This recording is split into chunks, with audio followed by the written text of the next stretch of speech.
Good morning, everyone. Let me introduce myself. I'm here to share my knowledge on Selenium. So, my name is Sharmila. I have almost 5.5 years of experience in automation. So, I've been involved in automating web applications, mobile applications, and web services. So, talking about web applications automation and mobile applications automation, I've covered it using Selenium and Java concepts, and the web services automation was handled using SoapUI tool along with Groovy scripting. So, including this, I've also been a part of the manual testing team. I've been a part of the build and release team wherein I've contributed my job, like I've contributed in scheduling jobs in Jenkins and how do I configure each job using Maven and all. So apart from this, I've also provided training to employees in my organization on automation using Selenium and Java. Not only to employees in my organization, also I provided online training to students across the world on how to automate a web application using Selenium along with Java. So that's much about me. So I have a very good expertise. I have a very good knowledge on automation. So I thought I'll be here to share my knowledge on automation. So whatever I've learned in my project for the past 5.5 years, that I will share to people so that people will get to know how to start automating. Okay, because I have seen many manual testers lack knowledge of automation, which is not a good thing, because the future is in automation and we should know how to start learning how to start automating any web application, be a simple application or be it a very simple application. So we should at least know the basics so that once you grab the basics, you will yourself get to know um, how do we handle things in automation, how do you handle different scenarios and all. So once you attend this session, you will have a very good understanding, and you will get everything as a practical session. So you will see how we are going to handle different kinds of scenarios using automation, how I am going to interact with the web application. So everything will be covered in the entire session. Okay. So for now, let me take you through the course topics. Okay, so before I take you to the course topics, let me show you the course benefits. So this session is going to be 100% practical session with hands-on. So definitely, if it is with hands-on, you will gain the benefit of you will be gain the benefit of obtaining uh, an automation tester. How does an automation tester actually work on a project? So you will see how does that happen. How do we handle a web application with so and so test cases? How do we automate it? How do we recognize a particular web element? How do we perform an action on the web page?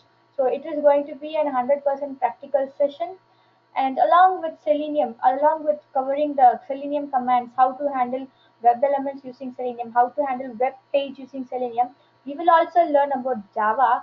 The reason is Selenium should be combined with any of the programming language in order to achieve your automation scripting. So I choose Java. The reason being it is the most stable programming language. So we will also cover concepts in Java as well as Selenium. And along with web application automation, you will also learn about mobile applications automation. So when talking about mobile automation, we have a tool called APM, which is again an open source tool. That APM can be combined with Selenium and Java, and we can script our automation logic for mobile apps as well. So along with web apps, you'll also gain knowledge on how to automate mobile apps as well, and every topic will be discussed with real-time scripting examples. Yes, that will happen. And at the end of every session, I will make a mock. I will conduct a mock test just to make sure that everyone has gained correct level of knowledge. To make sure that everyone is at the same line, or at the same level of understanding. So any outstanding questions will also be discussed at the end of the session. And if you have any other questions beyond the session, maybe if you were working in your laptop after the session is over, we can definitely discuss it before the start of the next session. Okay, so all the outstanding queries will also be discussed. So whatever queries you have can be posted, and we will also discuss about whatever challenges that you have faced, maybe in your project, or maybe when you are working individually in your laptop. Okay, and this is the agenda. So on completion of this Selenium course, what will you gain? You will have a very good understanding of all the Selenium components. Definitely, because we will be discussing about each and every component individually with hands-on. So you will definitely gain very good knowledge on all the Selenium components, and you will gain the ability to create and script test cases. So since we have everything as a practical hands-on for all the modules that we are going to discuss in this session, you as and when you follow whatever I discuss with hands-on, you if you also try it from your end, definitely you will have the ability to create and script test cases on your own, and you will also get the ability to create test frameworks for any mobile or web application using Selenium and Java. So using Selenium, I will show you different types of frameworks like data driven framework, hybrid driven framework, keyword driven framework. So how do we create a framework first of all, and how in what kind of scenarios can this framework be used? Okay, so everything we will be seeing with real time examples with hands on. So once you get an understanding of these, you will definitely have the expertise to create test frameworks of your own, and you will gain an excellent knowledge on Java, on using Java concepts in test scenarios with Selenium. So since we will be discussing about Java programming language as well, so as and when we are automating a web application with test cases and test scenarios, you will get to see in what kind of test scenarios can collections be used, like how can we use hash map, how can I use a linked list. So everything you'll get to know as and when we start automating in the web application. So once you attend the entire session, you will have a good knowledge of how to use what kind of Java concepts in what kind of scenarios. Okay, and you will also gain the ability to debug test case failures and automation and fix them. We will be discussing about exceptions handling as well. So when you run a test case, the test case may fail or pass depending upon your script or depending upon the application. So if it is because of the application, then the failure is a valid failure. But if it is because of the script, then the failure is due to something wrong in your scripting. So we will also look about the common exceptions that we get in our script, in our automation test scripts, and how to fix them and so on. So once you gain knowledge on that, even you will get the ability to debug test case failures on your own. So that's much about the entire course topic that we will be covering on. So let me just take you through the course topics module wise to just give you an idea of what we would be discussing in the entire session. So I have just split it into different modules for easier and better understanding. So module 1 says introduction and components of Selenium. So here we will be discussing about different components of Selenium. So we have four components: ID, RC, grid, and WebDriver. So we will discuss about how each component came into evolution, what were its advantages, how the next component took over, and what was the reason it took over, and everything will be discussing about in module 1. So it is just a very brief introduction about Selenium that will be covered in module 1. In module 2, it is about the first component, which is introduction of Selenium IDE, that is Selenium Integrated Development Environment. So in the second module, we will be discussing about how to install Selenium IDE. Selenium IDE is basically a Firefox plugin. So how do I install it? How do I use it in order to automate my web application? Okay, it has a feature of record and playback. So how do I record and play it back? Okay, and what were its advantages? Okay, how much scope of automation can it cover? Its disadvantages. So basically, about everything in Selenium IDE, we will see with hands-on. And in module 3, it's about Selenium WebDriver. So here we will start with creating a project in Java and Selenium, and how do I launch a browser, and with the browser how am I going to interact with the web application. So that we will see in module 3.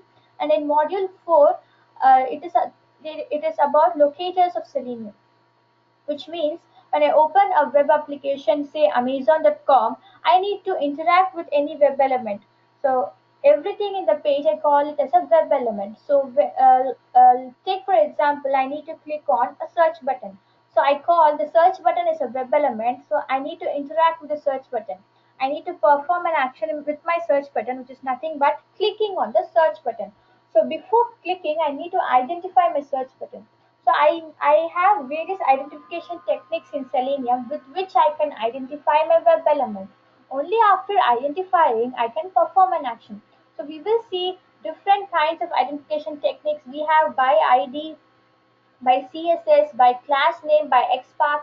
So when talking about XPath, the dynamic XPath, relative XPath, so everything we will cover with hands-on, with real-time examples, and how do we use it in automation.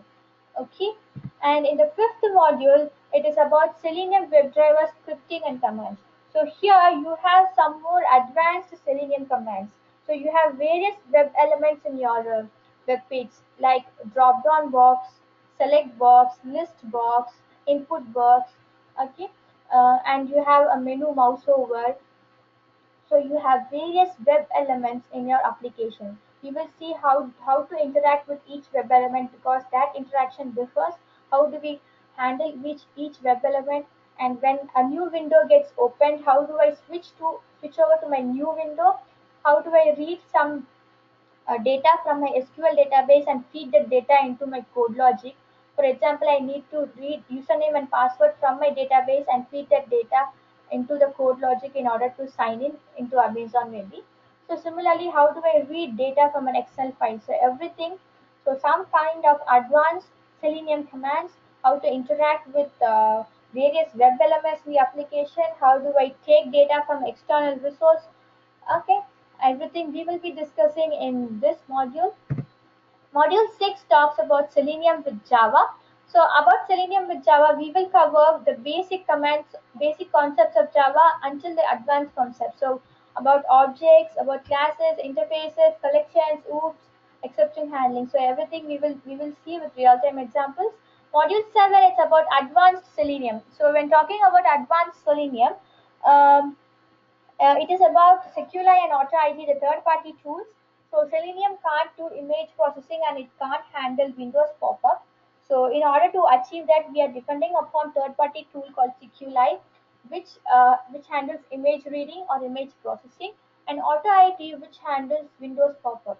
So in what scenarios do we get Windows pop-up? For example, I need to upload my profile picture on Amazon account, my Amazon account, and that scenario I'm going to automate it. So when I need to upload a profile picture, I should browse on my local computer. So when I click on upload, I will get a Windows pop-up opened. So that pop-up, Selenium will not be able to handle or automate, because Selenium's automation coverage only stays until your web application. It doesn't go beyond that. So in order to handle Windows pop-up, Auto IT gives you a hand. So we will see how do we do it with Auto IT, and in this module, we will also discuss about Selenium Grid, which is one more component of Selenium. So when talking about Selenium Grid, when do we use Selenium Grid? So when I need to run my application, or when I need to run my automation script, I have scripted an automation logics for Amazon.com homepage maybe, and I want to make sure that this homepage is compatible with all different versions of my browser and on different OS, which means I need to verify whether it is stable on IE8, IE9, IE10, IE11, Firefox, Safari, Opera. Okay, every browser, every version of browser on different OS, on Windows, on Mac, on Linux. So in order to achieve that, I can't put my code on every different machine, or I can't install all kind of versions in one single machine and verify that. So in that case, what I'll do, I will achieve it using Selenium Grid, wherein I can give a request to a hub. That hub will be connected to a network of machines. So it will be connected to 100 machines with different configuration. One machine might have IE9 with on Windows, another machine will have IE9 on the Mac, another machine will have IE9 on Linux. So similarly, different browsers on different OS, I will just distribute my test script to run uh, on different nodes. So whenever I need to run my test scripts on different machines, I will just give a request to my hub, wherein my hub reads the request, and depending upon the configuration requirement, it will distribute that particular script to the machine required, whatever configuration I need to run on. So that we will see in Selenium Grid, how do we distribute one test script execution on different machines, and how do we obtain that entire result. Next, about module 8, it is about Maven, TestNG, and Selenium WebDriver. So talking about Maven, TestNG is the most widely used framework along with Selenium. The reason being, it has lots of features. It can do parallel testing. It can group test cases. It has annotations that makes our automation code look very simpler, and it also automatically generates test reports, which Selenium lags behind. Selenium can't generate test reports automatically, but along with TestNG, you will get test reports on execution or after completion of a particular test case execution. So we will see how do we start creating test cases in TestNG framework, how do you configure a TestNG framework, etc. And along with this, we'll also look about Maven. Talking about Maven, it is a build tool with which all your dependency files can be added automatically for your project. So it's not necessary for you to download all the dependency file in your local and then keep it in your local every time in order to make your automation code to run. It's not necessary. You can just use Maven. In Maven, we have an XML file. We call it as form.xml file. So we just need to specify the jar file names and its version, and that's enough. It automatically builds the entire jar files. It automatically downloads from the internet whenever you start execution. So we will see how do we create a Maven project along with TestNG framework in this module. And in module 9,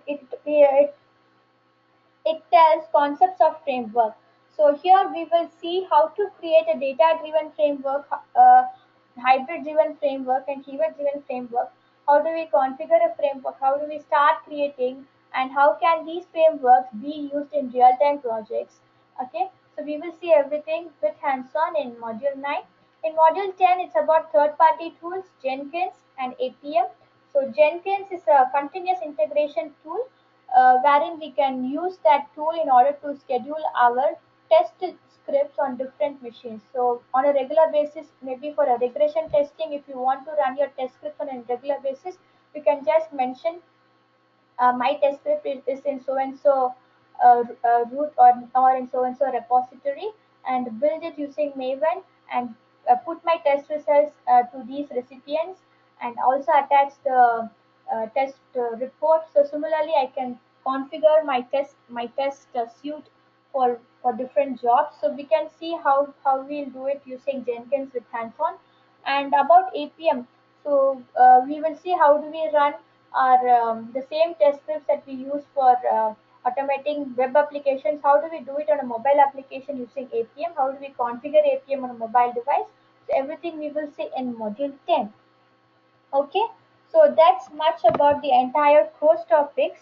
For today's session, let me take you through a simple creation of an automation test script using Selenium and Java. So I will show you how do we start automating using Selenium WebDriver along with Java. Okay, so before that, let me open Eclipse. So in Eclipse, I am going to create a new Java project, and I will name the project as let me name the project as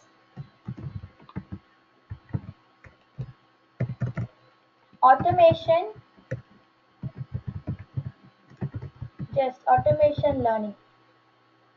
And this is the environment that I give. I have a JRE 1.8 installed in my system, so I'm using the latest JRE.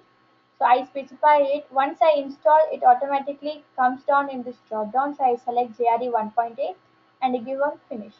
Now my project got created. Project name is automation learning. So how do I set my Java first? So my Java is under C program files. I have a folder called Java and I have my JRE installed over here. So here I have my GRE 1.8 installed. How do I refer that my Java is present in this particular location? So I need to set my environment variables. So I just right click over here, I go to properties, go to advanced system settings, and in that select environmental variables, and here I add a new variable saying Java. So I already added that variable, and when you are adding it for the first time, you should give your variable name as any username Java underscore home or Java home, any user defined name. And in variable value, you should specify the path where your JRE is placed. Okay, so here is my JRE in Java. So until bin, you should specify your Java path. So this is how we create environmental variable. So once you click on OK, your variable will get added here. Okay, so that is as simple as that. Create environmental variables and make sure that it is getting added to your variable part.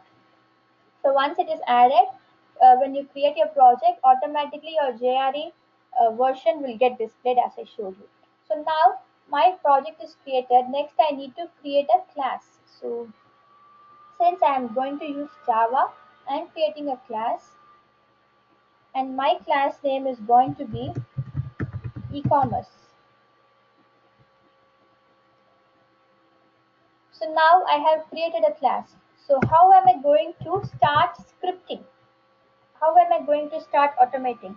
So before starting automation, I will just show you, I will just give you an idea of what a class is, what an object is, how do I create an object so that it will be easier for you to understand when I write code for automation. So let me take you to, let me explain it with real-time examples. Okay, so you here in this slide you can see I have three components. One is an iPhone, another is a Nokia phone, and the third one is a Samsung phone. So all these three phones have different design, they have different properties inside, but one thing is common. How do you recognize these three objects? How are you going to recognize these three? I am recognizing these three as a single under a single category called smartphones. Everything is a smartphone. iPhone is a smartphone, Nokia is a smartphone, as well as Samsung is a smartphone. So I am identifying everything under a category smartphone. So all these objects will fall under a category called smartphone. So when I talk about smartphone, smartphone will have a definition for itself. My smartphone will have a definition. Let me define as my smartphone. A smartphone is something which can be used to make a call, to text, right, to browse, to listen to music, to use your internet, to chat with people. So, a smartphone is something that provides all these features, right? So, all these features is provided by all these three objects, but in different ways, and they are designed in different ways in order to provide these features. But the features are going to be the same, but the way in which they are getting provided are different. So my category, I am telling all these are falling under a category called smartphone. So in Java, I call this category as class. I tell my class is smartphone and these are the objects inside my class. So I tell my smartphone is the class name and my objects are Nokia, iPhone and Samsung here. Okay. So now how can I define a class now? How can I define? I can say that class is a blueprint for my objects or it is a template for my objects. So using the class, I can create an object, right? So I have a class called smartphone. I already have a definition for smartphone. A smartphone does so and so things. Okay, but each smartphone does it in a different way. So my smartphone class is the same, but the objects inside the smartphone are different. They are going to perform the same functions of what every smartphone does, but in a different way. So I call my objects as the instances of the class in Java.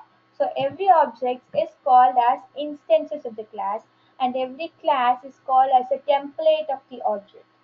Okay, so let me show you how do I create a class in Java with the same example itself. So I will create another new class. Let it be smartphone. So I am going to create a class called smartphones. And I am telling that I am defining my smartphone template. I am telling that my smartphone will have a model number.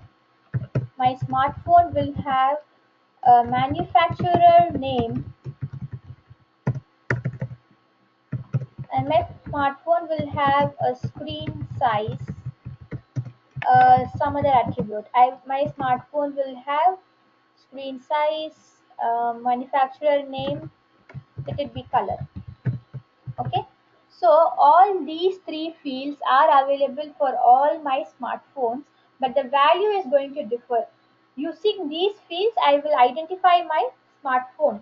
So I have told that my class smartphone will have these fields in common, but its value is going to differ, with which I will identify it. So when I say model number 22 or 23, then it is my Nokia phone.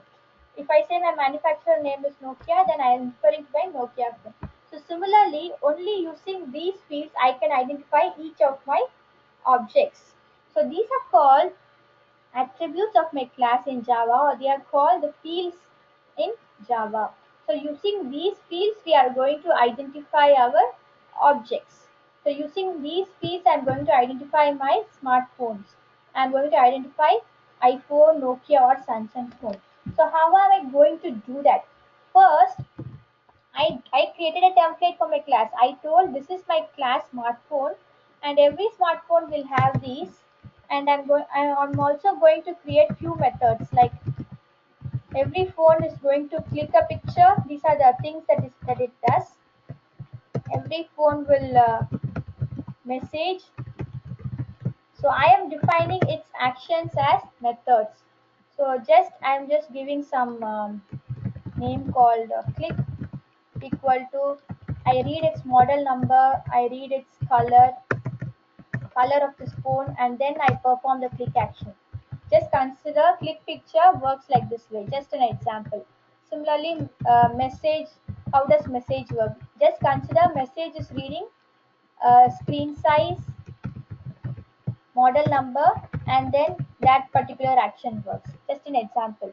So now I have defined what my smartphones will do. I have defined a category called smartphones in simple words, and for that category I have told these smartphones will have so and so attributes or so and so fields, okay, with which I'm going to identify or distinguish between each other. Everything will have model number, manufacturer name, screen size and color, but the value for every smartphone is going to differ. Okay, so that is what is going to differ, and using that I will identify it. And the action that is going to perform is, it will definitely click a picture, it will do the action of messaging also. So I have created a template for my smartphones. So now I'm going to create an object. I am going to create an object, say Nokia, for my category smartphones. So how will I create an object? So in Java, for creating objects, this is the syntax. You will say class name space object name. So my object name is going to be Nokia. I'm creating Nokia phone equal to new class name. So class name object name equal to new class name is the syntax to create an object. So now I have created Nokia smartphone.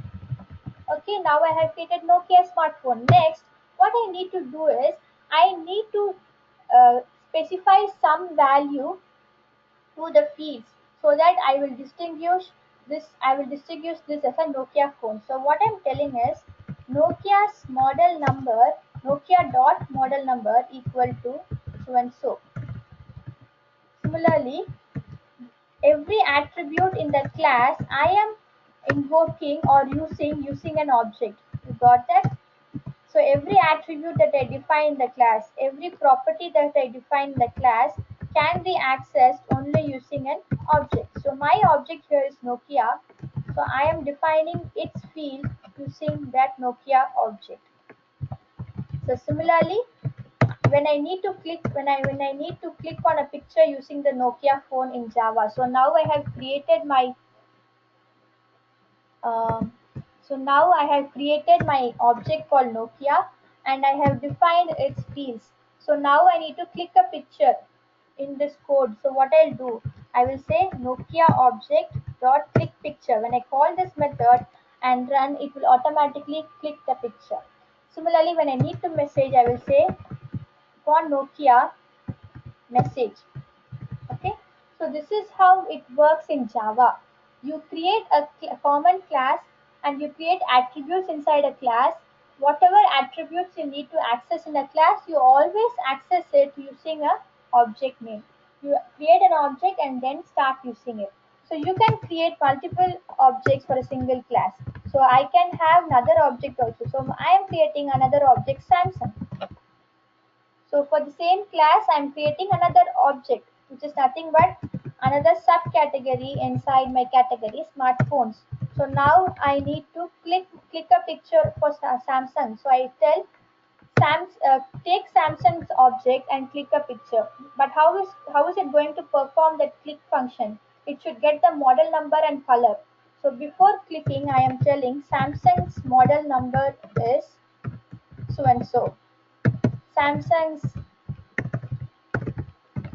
um, color is white. So likewise, I can use attributes inside my class and methods inside my class by creating an object and using the object dot parameter, I can access its attributes of a class. So I think now you got the concept of what a class is, what an object is, how do you create an object in a class, and how do you call a method from a class using your object. Okay, so let me take you to Selenium WebDriver now. So I gave you an example for smartphones wherein we had a common class called smartphones, and inside that you had different objects. You called each mobile phone, you called each Samsung phone, iPhone as a object. So similarly, I have a common class in Selenium called WebDriver.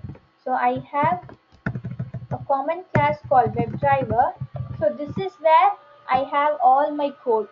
So before starting with, let me import the dependency jar file. So for Selenium, you should get the jar file from internet. Just type Selenium download jar file and you will be directed to the official Selenium website. Go over there and download Selenium server standalone, this jar file, as well as Java, Selenium Java jar file. Please download these two and have it in your local. So once you have downloaded, you should add those two jar files in under your dependencies. So right click your project, go to build path, configure build path, add external jar. So I have added it under this path. So these are the two jar files, Selenium Java, Selenium Server Standalone. So just add this, apply and OK. Once you have added your jar files, everything will be listed in your reference libraries. Okay. So now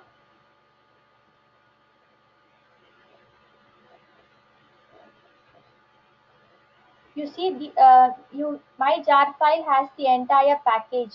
All the Selenium commands will be covered in this entire jar file. It will have packages inside it. Apache, common codes.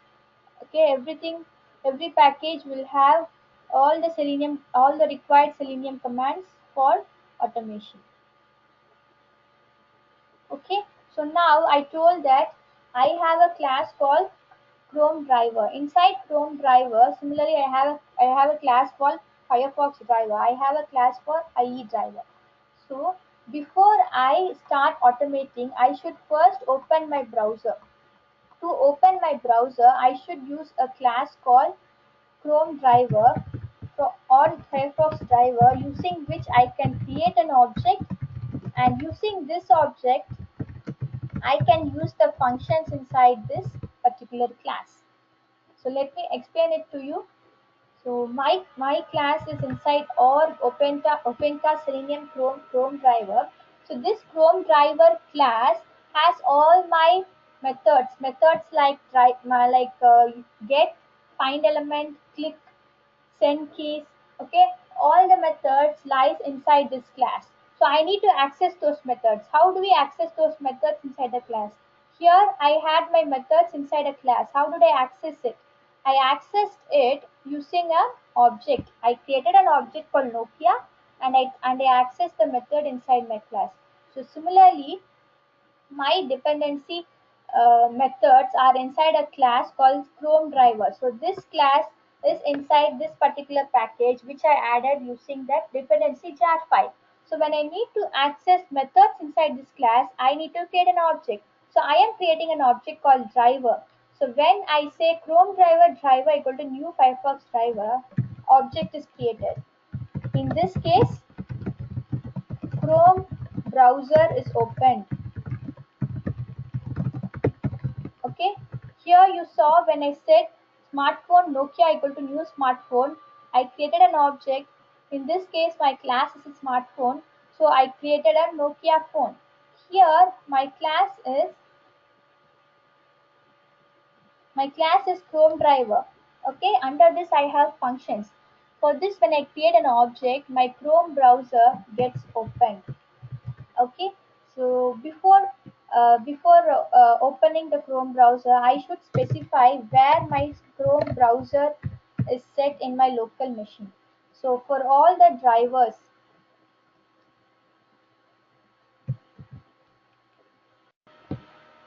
in Selenium we automate a script using a driver. Your driver opens a browser, and using that only you're going to interact with the browser.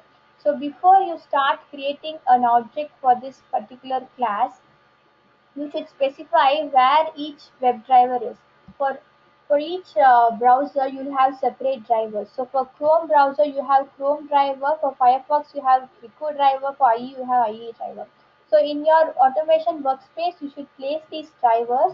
So once you have placed it, you should specify the path to that particular driver. So now I'm going to use Chrome browser. So I am telling system dot set property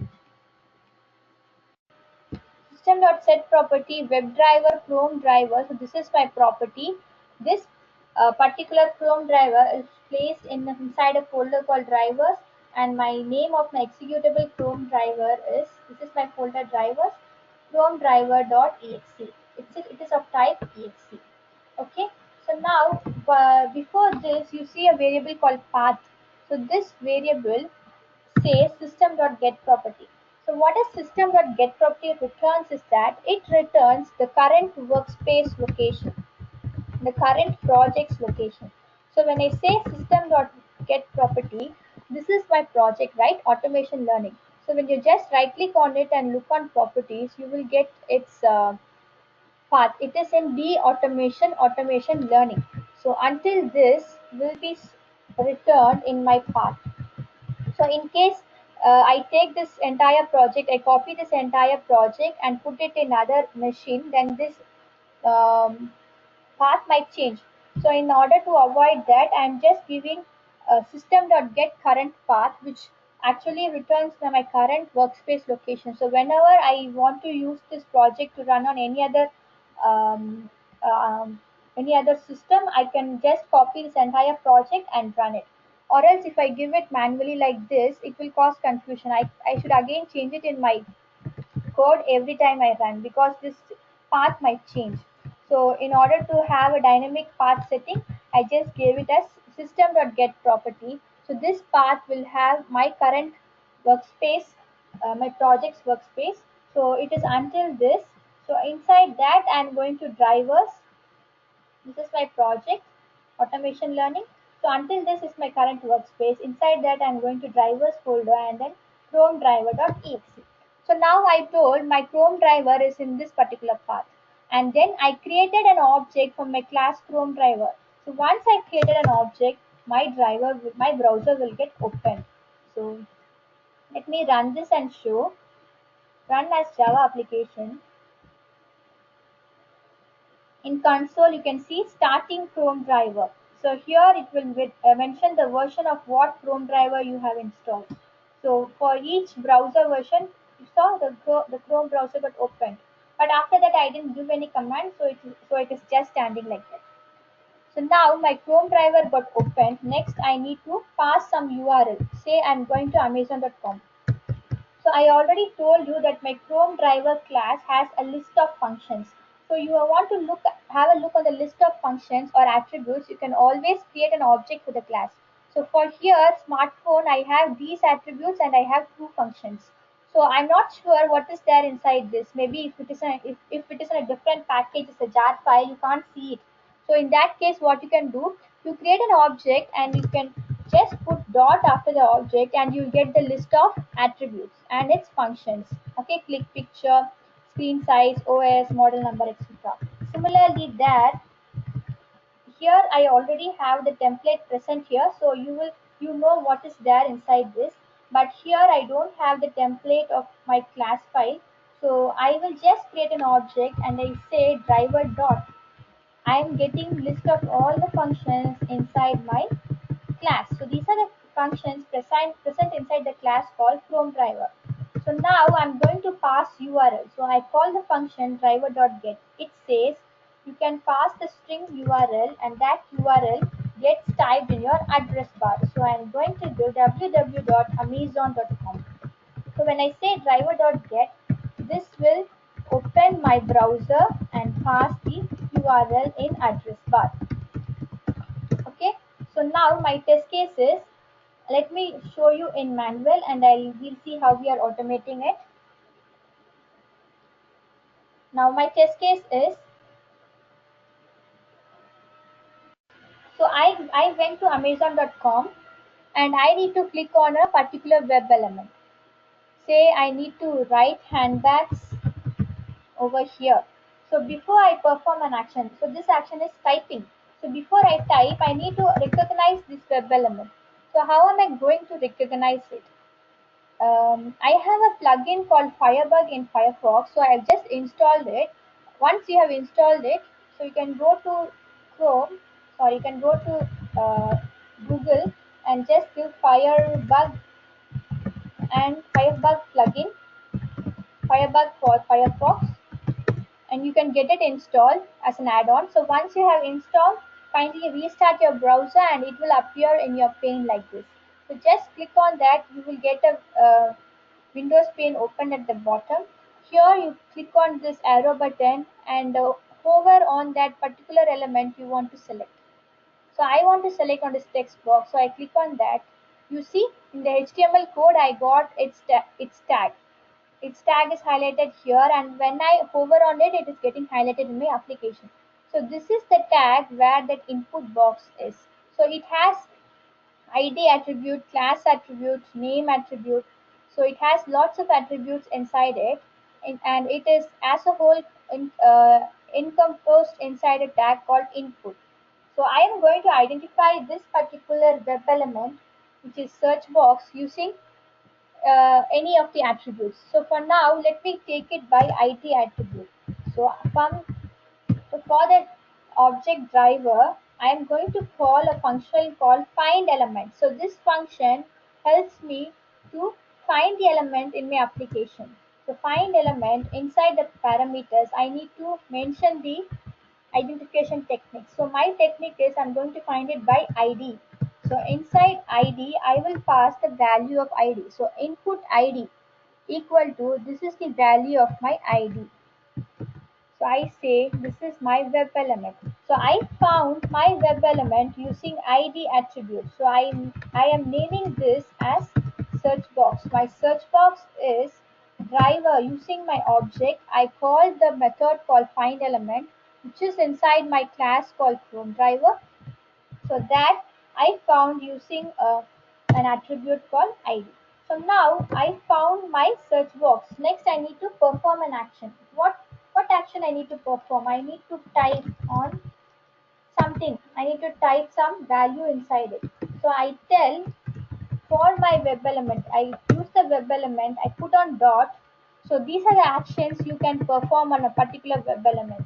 So what I need to do, I need to type. So for type, you have a method called send keys. So I select this method send keys and inside parentheses, I give handbags. So now when I run this, it will type in. After typing in, I'm just asking my driver to close, which means it will close the browser's instance.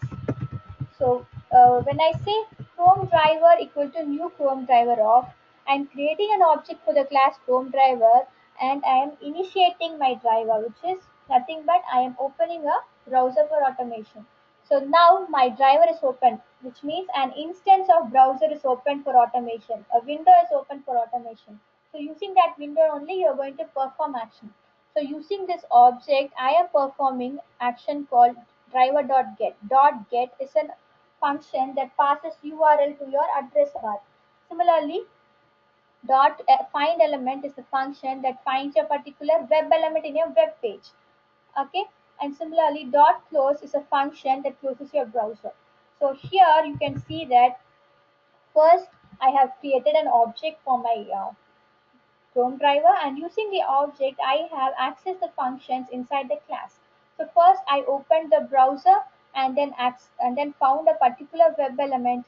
Once a web element is identified, I am performing an action and then I'm closing the browser. So let me run this and show you. You will get a very clear idea of how this is working.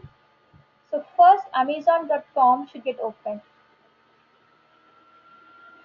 Yes, the Chrome driver is open. You can see that it says Chrome is being controlled by automated test software. Amazon.com got opened. So next I should click, yeah, the handbags got typed in. You saw that it was fast, so it was fast. So let me give you some wait time. Let me say just wait for some 5000 seconds so that you'll be able to see it. So now when I give run as Java application,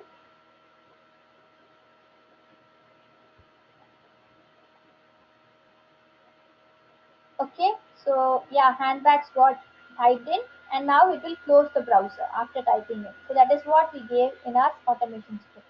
You saw that? So this is how you create an automation test script. Similarly, you can insert validations. You can validate whether that particular element is present. You can validate whether a text is present, and you can perform whole lot of functions in Selenium using this. So we should first understand the Selenium commands present inside your class. So when you put driver dot, you will get the list of functions inside your class, and you should know for what scenarios you should use each function. So that we will discuss in detail in further classes. So this is just a demo session of how we will cover the topics of Selenium, of how we will handle web automation, test cases, and scenarios. So I hope you had a very good understanding in this session. Uh, we will meet again in the next session. Thank you.